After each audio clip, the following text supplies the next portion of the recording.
The next item we will be looking at is if we give Isla more complex instructions. So for instance, we wanted to create a whole table that we want to be able to add into Excel so that we can work on that. And an action report is a perfect example.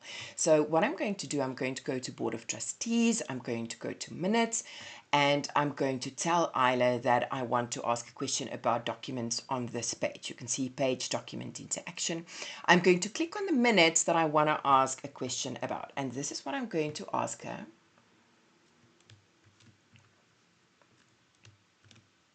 Create a table of all the action items in the minutes as follows. So I'm giving her very specific instructions. Create a table, one Excel row per item. This is important so that she knows where to merge rows for you.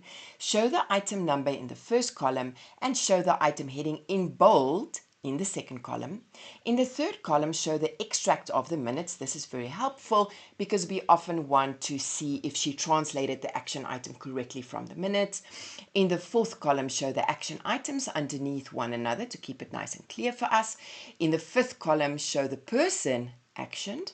In the sixth column, show the due date of the action item. And all I'm going to do is click on that.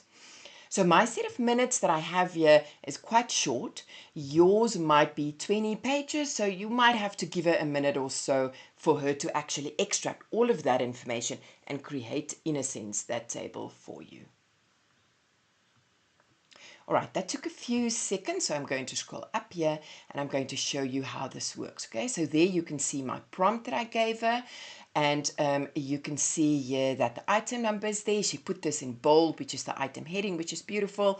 She gives me an extract of the minutes exactly as it is verbatim from the minutes. She actually gives me the action items and then the person action nicely underneath one another.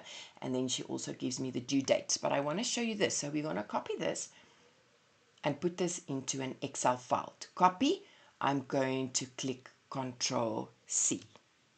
That's our shortcut for copying. I'm going to open an Excel file.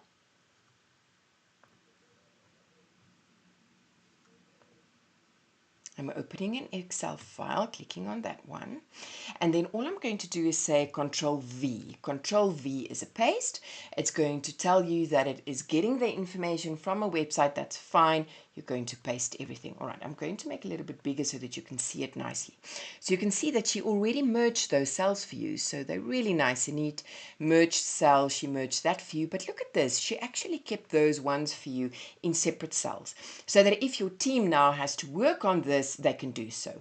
You can copy and paste this into Word as well instead of an Excel if that is what you prefer to do. So whatever method you want to work on. So really quick, really easy.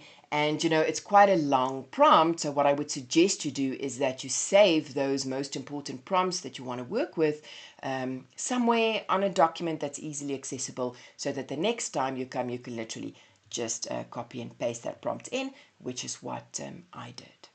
Quick and easy.